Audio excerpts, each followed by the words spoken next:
बच्चे अपने लिखने की, ये जो पूरी कहानी मैंने 3 घंटे तक गाई है आपके सामने, अब फटाफट से मेरे को जवाब चाहिए, है ना। अपन को चाहिए फुल इज्जत, कितना सही जवाब देकर के आपको देनी है। बच्चे अपने लिखने की शुरुआती यात्रा आड़ी तिरछी रेखाएं बनाकर करते हैं, ये चिन्ह कहलाते हैं। बताया था आपको, याद है।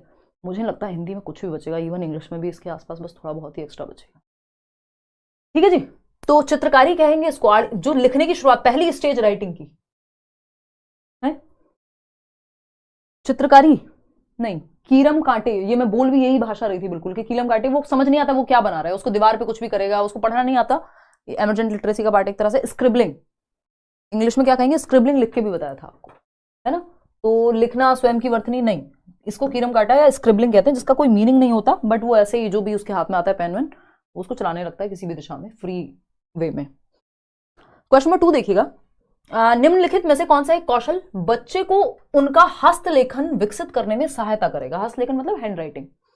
अलमारी में कपड़ों को फैलाना, कुछ छलका देना, तीलियां उठाना, या धागे में मनके परोना।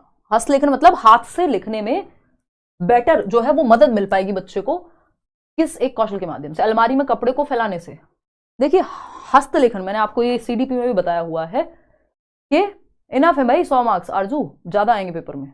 और अब नंबर देखो ही मत, अब सारा फोकस रखो कि टाइम पे पेपर खत्म हो जाए और जितना पढ़ रहे हो उसको रिवाइज करो लगा के फटाफट। हस्तलेखन मतलब हाथ से लिखने की जो क्षमता है वो बेहतर हो जाए, कौशल बेहतर हो जाए, पेन को पकड़ने की, जिसको फाइन मोटर स्किल्स, सूक्ष्म गतिक कौशल कहते हैं। ये 4 ऑप्शन पढ़ के हमें समझ में आया, नहीं तो इसको किसी और कॉन्टेक्स्ट में भी पूछ सकता था। तो मतलब बच्चे की आंखों की और उसकी उंगलियों की मसल्स बेहतर हो जाए, किससे होंगी? अलमारी में कपड़ों को फैलाने से, हाँ हो सकती है। कुछ छलका देने से, नहीं इससे तो क्या ही होंगी, छलका देने से क्या होगी? अब मैं कप में से कुछ गिरा दूं, इससे मेरी हस्तलेखन कहां से बढ़िया हो जाएगा? तीलियां उठाना, हाँ कुछ हद तक हो सकता है, लेकिन सबसे बेहतर जो है आंखों का हैंड आई कोऑर्डिनेशन, वो सबसे बेहतर होगा धागे में मनके पिरोने से। यानी जब आप एक बीड में जो आपका क्या कहते हैं उसको, सुई में धागा पिरो रहे हो, मतलब सॉरी एक मोती में, एक बीड में आप वो लगा रहे हो, बीड्स लगा रहे हो थ्रेड के अंदर, ठीक। तो उसमें आपकी आंखों का और आपकी हाथों की मसल्स का ही सबसे ज्यादा प्रयोग है। और ये आपकी, मैं बता रही थी ना, क्ले मिट्टी वगैरह का यूज करते हैं स्टेज में, ताकि बच्चे की जो फाइन मोटर स्किल्स हैं, पेन पकड़ने की, उसका कोऑर्डिनेशन करने की, वो बेहतर हो सके। क्वेश्चन नंबर 3 देखिएगा, निम्नलिखित में से किस पर साक्षरता अर्जित करने में कुशलता होनी चाहिए, यानी किसके प्रति हम लिटरेट बने? ध्वनि विज्ञान संबंधी जागरूकता एवं प्रवाहता, दृश्य शब्दावली एवं प्रतिमान पहचान, अर्थापन करना एवं भाषा की समझ, या शुद्धता एवं ध्वनि विज्ञान संबंधी समझ। फटाफट से बताइएगा। देखिए मैंने आपको बताया था एक्यूरेसी इज नॉट इंपॉर्टेंट, शुद्धता सटीकता नहीं है जरूरी, सबसे ज्यादा जरूरी क्या? अर्थ और प्रयोग। देखो ये 3 वर्ड दिमाग में बिठा लो, 99% ऑफ द केसेस में काम कर जाएगा। बस क्वेश्चन फिर भी एक बार ध्यान से पढ़ लेना, क्योंकि क्वेश्चन पे बहुत डिपेंड करता है क्या पूछा है। अर्थ, भाषा का प्रयोग, और क्या है? अभिव्यक्ति। अभिव्यक्ति लिखने में, बोलने में, अपने आप को एक्सप्रेस करना बच्चे का। देख लेना है, अभिव्यक्ति गलत लिख गई है, अभिव्यक्ति है ना, एक्सप्रेशन बच्चे का, उसका भाषा प्रयोग, और पढ़ के समझना यानी अर्थ निकाल पाना। ये 3 चीजें जहां मिल जाएं आपको, 99% केस में इधर ही जाएगा आंसर। तो यहां पे अर्थापन करना एवं भाषा की समझ, ये सबसे ज्यादा महत्वपूर्ण है साक्षरता अर्जित करने में, लिटरेट बनने में, पढ़े लिखे बनने में। अगर पढ़ के अर्थ समझ नहीं आया तो कोई पॉइंट नहीं है आपको, बेशक आपको ध्वनि समझ में आती हो, भाई मुझे समझ में आ गया, क्या क्लिष्ट आपने पढ़ लिया, क्लिष्ट वर्ड आपने पढ़ लिया, आपको पढ़ के अर्थ ही समझ नहीं आया, कोई सेंस नहीं आप पढ़ पा रहे हैं, सब 0 हो गया। तो पढ़ के अर्थ समझना एवं भाषा की समझ, जो लिटरेसी है यानी साक्षरता है, उसको अर्जित करने में सबसे ज्यादा जरूरी है कि अर्थ ग्रहण कर पाए आप, है ना। वर्णों की पहचान, शब्दों की पहचान, पढ़ पाना, ध्वनि विज्ञान सब सेकेंडरी हो जाएगा। क्वेश्चन नंबर 4 देखना, बच्चों की मौखिक भाषा को विकसित करने में सहायता करने के लिए उनसे बातचीत करना डैश एक महत्वपूर्ण घटक है। मौखिक भाषा को विकसित करना यानी ओरल लैंग्वेज। प्रक्रिया लेखन उत्पादन उपागम, अब आपको पता है ये तो लेखन उपागम है भाई, प्रोसेस राइटिंग, ये तो राइटिंग का पार्ट है। गहन पठन, हाँ एक बार को हो सकता है भाई, इंटेंसिव रीडिंग। उत्पाद लेखन, ये तो लेखन हो गया, ये तो दोनों वैसे ही हट गए। मतलब हमको एलिमिनेट करना आना चाहिए ऑप्शन को। प्रारंभिक साक्षरता, बिल्कुल, क्योंकि पठन तो बहुत और आगे की बात होगी, पठन तो पठन हो गया ना, यहाँ वाचन की मौखिक भाषा की बात हो रही है। तो प्रारंभिक साक्षरता होगा, ये चारों करेंगे एक दूसरे को प्रभावित, क्योंकि एकीकृत होते हैं कौशल, लेकिन एग्जैक्ट जो पूछा है उस हिसाब से हम जवाब देंगे।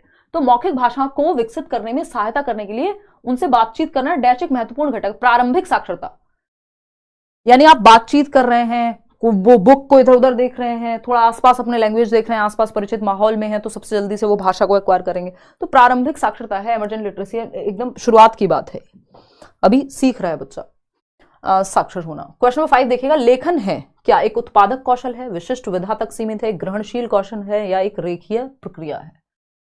फटाफट से बताइएगा, फिर हम आगे बढ़ेंगे। आपके पास टाइम हो ना तो इंग्लिश वाला पार्ट भी कुछ कुछ देख लेना जो कॉमन ना हो, या अगर देख ही लेना एक बार इंग्लिश वाली मैराथन भी। मैं उसको कम समय में करूंगी क्योंकि इंग्लिश में समय कम लगेगा, क्योंकि उससे होगा क्या कि अगर ट्रांसलेटेड आता है तो आप फिर अवगत हो जाएंगे, थोड़े परिचित हो जाएंगे हिंदी और इंग्लिश के शब्दों से, है ना। आपके पास समय हो तो देख लेना स्पीड बढ़ा के। लेखन क्या एक उत्पादक कौशल है? बिल्कुल सही बात है।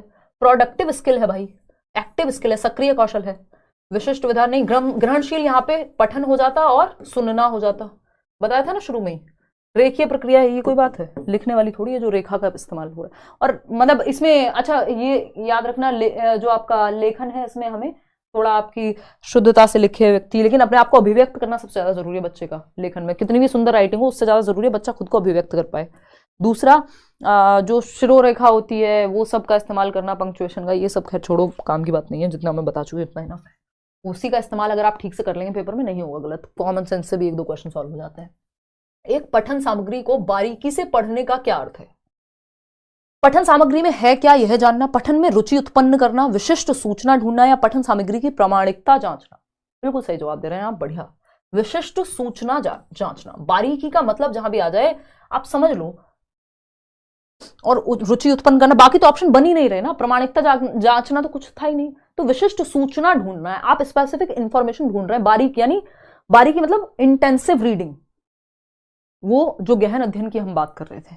निम्नलिखित में से कौन सा शिक्षार्थियों की उच्चारण तथा शब्द संपदा निर्माण में सहायता करेगा, यानी बच्चे की वोकैबुलरी बिल्ड होगी और उसका प्रोनाउंसिएशन उच्चारण बेहतर होगा?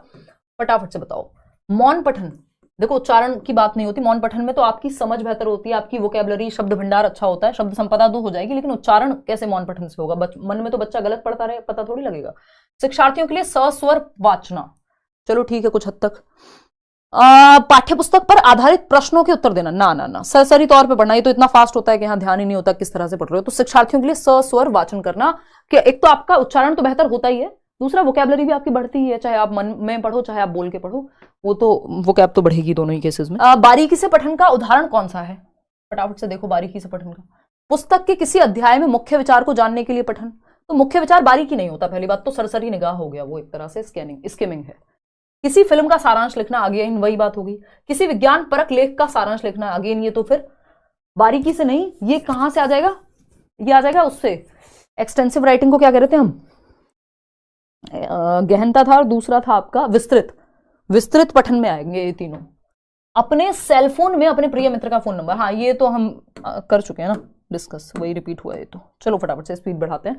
क्वेश्चन नंबर 9 देखना, बच्चे किसी भी भाषा में जो भी सुनते हैं वह उनकी शब्द संपदा को प्रभावित कर सकता है, यह किस सिद्धांत पर आधारित है? यानी वोकैबुलरी को उनकी प्रभावित कर सकता है, जो भी बच्चे सुन रहे हैं जिस भी लैंग्वेज को। जैसे आप अभी हिंदी सुन रहे हैं तो हिंदी की आपकी वोकैब जो है, शब्द भंडार, वो बेहतर होगा। बच्चे वही सीखते हैं जो वे सबसे अधिक सुनते हैं। बच्चे अपनी रुचियों के अनुसार सीखते हैं, यहाँ पे रुचि की तो बात ही नहीं हो रही, जो सुन रहे हैं और उसका प्रभाव पड़ रहा है, तो यहाँ चॉइस की तो कोई बात ही नहीं है, इंटरेस्ट की तो बात ही नहीं है कि अपनी इंटरेस्ट का कोई टीवी प्रोग्राम देख रहे होते तब तो हम कहते बच्चे निष्क्रिय गतिविधियों की अपेक्षा अंतः क्रियात्मक गतिविधियों के माध्यम से अधिक सीखते हैं। तो पूछा क्या है, बता कुछ और रहे हैं, मतलब कुछ भी है। तो बच्चे किसी भी भाषा में जो भी सुनते हैं उनकी शब्द संपदा को प्रभावित कर सकता है। भाई सुन रहे हैं तो वो ऑलरेडी एक्टिव हैं, इस बात का मतलब आंसर कुछ और दे रहे हैं, हम पूछा कुछ और है।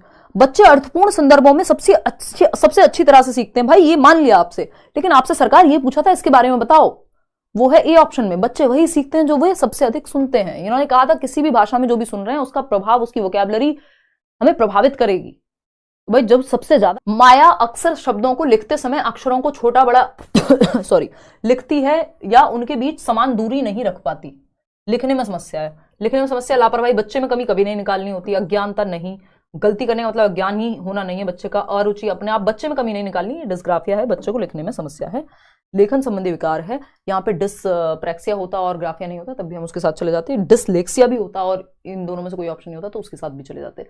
बच्चों की लेखन क्षमता का आकलन यानी लिखने की क्षमता का आकलन करने की दृष्टि से कौन सा प्रश्न सर्वाधिक बेहतर है?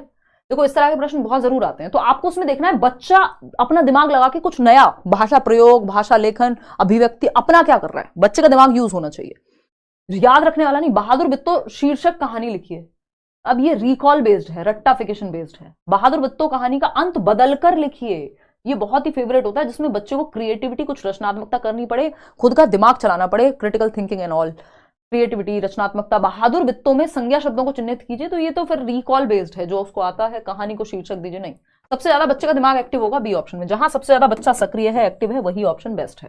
क्वेश्चन नंबर 12 देखिएगा, पहली कक्षा में डैश भी लिखना के अंतर्गत आता है, यानी जब पहली कक्षा का बच्चा है तो क्या करना भी लिखने के अंतर्गत आएगा, वाक्य लिखना। पहली कक्षा के बच्चे से वाक्य भी आप एक्सपेक्ट कर रहे हो, थोड़ा जल्दी नहीं हो गया?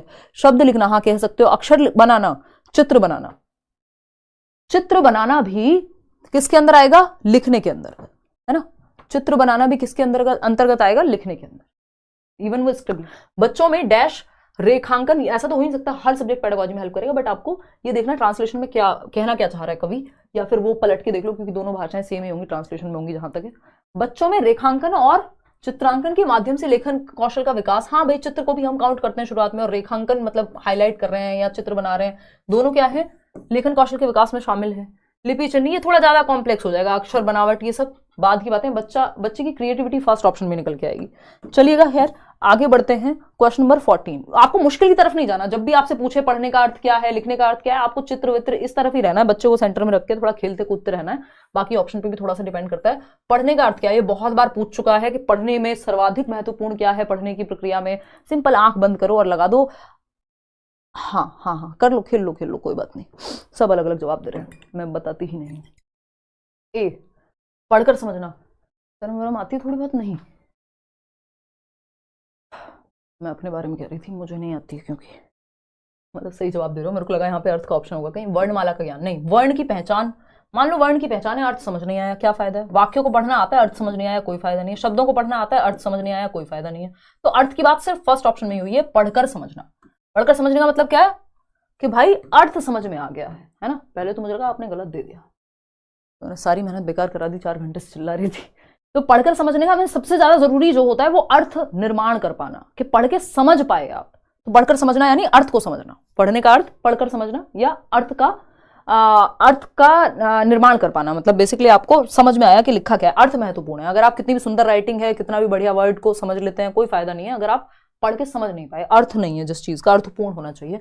भाषा के विभिन्न कौशलों को डैश के रूप में पढ़ाने की अनुशंसा की जाती है, तो आप आंख बंद करके बता दोगे, लेकिन मैंने इसको इसीलिए डाला है कि लास्ट तक आपको याद रहे, पेपर में आप गलती ना करके आए, इसमें रिवाइज हो जाए। हाँ, इसमें अभी भी देखो डांस कर रहे हैं कई लोग, कभी कोई कुछ दे रहा है, थैंक गॉड बस 10% लोग ही पहला दे रहे हैं जवाब। मैंने आपको कहा था बहुत बढ़िया कि ये क्या है, एकीकृत रूप में, यानी एकीकृत का मतलब क्या है? क्रम में ना सिखा के, कैसे सिखाओ? एक साथ। एकीकृत का मतलब है एक साथ, क्योंकि ये अंतः संबंधित हैं, है ना। सुनना जब सीख रहा है बच्चा तो वो बोलना भी सीख रहा है, जब वो बोलना सीख रहा है तो वो सुनता भी है, जब वो पढ़ना सीख रहा है तो उसको लिखने का भी आइडिया लग रहा है। तो ये एकीकृत है, अंतः संबंधित है, एक साथ सीखे जाने चाहिए। क्रम की बजाय अनुशंसा, यानी बढ़ावा इस चीज को दिया जाता है कि ये क्रम में ना सीख के एक साथ सीखो, लेकिन क्रम में सीखे ही नहीं जा सकते, वो गलत बात है। समझ गए ना दोनों बातों में अंतर? तो क्रमिक होते हैं, लेकिन अनुशंसा क्रम में कराने की नहीं, एकीकृत में सिखाने की होती है। उच्च निम्न का तो कोई मतलब ही नहीं है। चलिए आगे बढ़ते हैं। क्वेश्चन नंबर 16 देख लीजिए, अब तो मुझे लगता है आपको समझ आ गया। क्वेश्चन नंबर 16 देखिए फटाफट से, ये तीनों क्वेश्चन मैंने दोबारा डालें ताकि आप कंफ्यूज ना हो। भाषा कौशल के संबंध में कौन सा कथन सही नहीं है? भाई आप लोग तो मेहनती लोग हो यार, ओह गॉड, फटाफट समझते हैं यार। ये पोल में 9 आ रहा है, 11 चल रहा है यार, यहाँ से तो ठीक है, आपका इंटरनेट की वजह से ऊपर नीचे हुआ होगा ये, क्योंकि मेरे सामने मैं देख पा रही हूँ। क्वेश्चन नंबर 16 का ही चल रहा है पोल। भाषा कौशल के संबंध में कौन सा कथन सही नहीं है? भाषा कौशल एक दूसरे को प्रभावित करते हैं, बिल्कुल करते हैं, तो सही है, हमें सही नहीं चाहिए। भाषा कौशल एक दूसरे से संबंधित होते हैं, बिल्कुल होते हैं। भाषा कौशल एक क्रम में अर्जित नहीं कि होते, भाई होते भी और नहीं भी डिपेंड करेगा क्या पूछा है हमसे। भाषा कौशल क्रम में ही अर्जित होते हैं तो ये ज्यादा खराब है, क्योंकि एक क्रम में अर्जित नहीं होते उस सेंस में आ जाएगा ये, जब हम कह रहे हैं कि एकीकृत रूप में सिखाओ बजाय कि क्रम के।